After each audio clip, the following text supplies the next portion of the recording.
एक बहुत पुरानी बात है। एक गांव में एक व्यक्ति रहता था। उसके पास एक खेत था और वह उस खेत में अनाज उगाता था और किसी न किसी तरह अपने परिवार का पालन पोषण कर रहा था। उस इंसान ने बचपन से ही गरीबी देखी थी।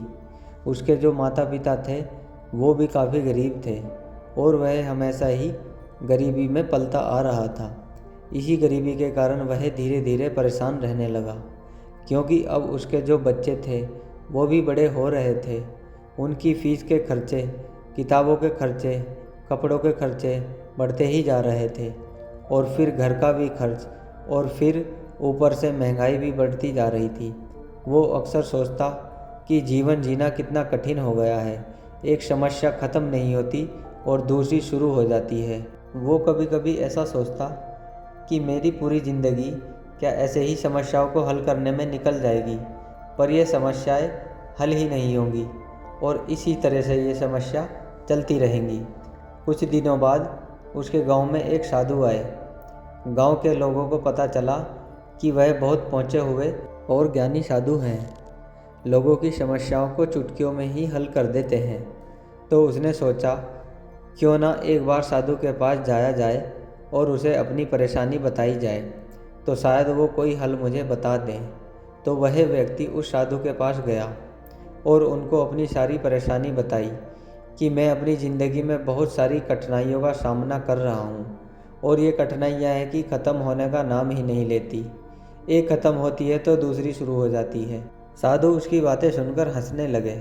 उन्होंने कहा, तुम मेरे साथ चलो, मैं तुम्हें तुम्हारी परेशानी का हल बता दूंगा। तो उसने कहा, ठीक है।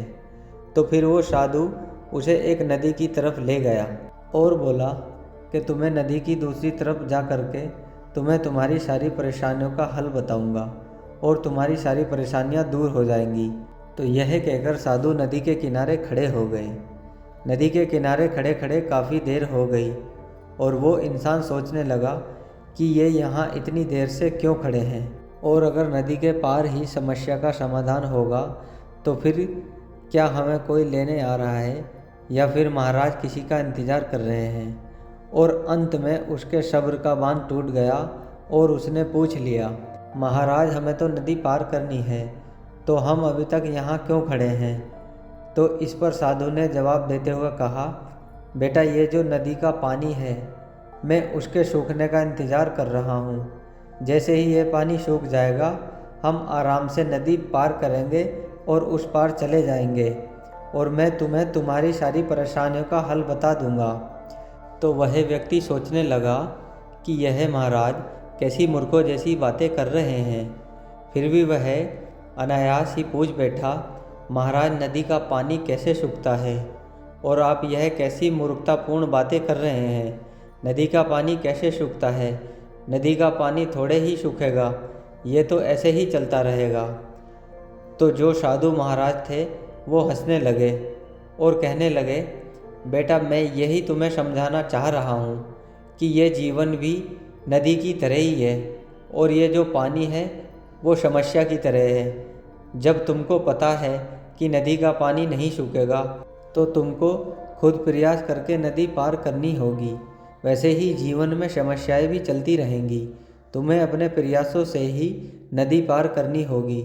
मतलब इन परेशानियों का सामना करना है, जो भी कठिन परिस्थिति आएंगी उन सब का डटकर सामना करना है। अगर तुम नदी के किनारे बैठे रहोगे और नदी के पानी के सूखने का इंतज़ार करते रहोगे तो तुम जीवन में कभी भी आगे नहीं बढ़ पाओगे। मतलब पानी तो बहता रहेगा, समस्याएं भी आती रहेंगी, पर तुमको नदी के पानी की धारा को चीरते हुए आगे बढ़ना है।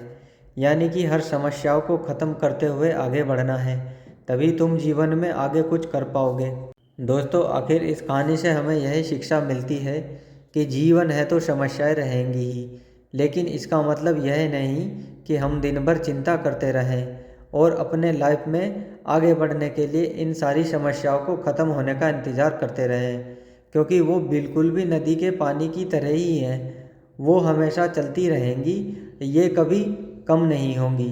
बेहतर यह है हम उसे चीरते हुए आगे बढ़ें, अपनी समस्याओं का डटकर सामना करें और अपनी लाइफ को और भी बेहतर बनाएं। इसलिए दोस्तों समस्याओं को एक तरफ रखिए और जीवन का आनंद लीजिए। दोस्तों आज की कहानी में बस इतना ही। आज की कहानी आपको कैसी लगी कमेंट बॉक्स में बताएं। कहानी पसंद आई हो तो वीडियो को लाइक और चैनल को सब्सक्राइब करें। मिलते हैं इसी तरह की मोटिवेशनल कहानी के साथ नेक्स्ट वीडियो में। जय हिंद दोस्तों।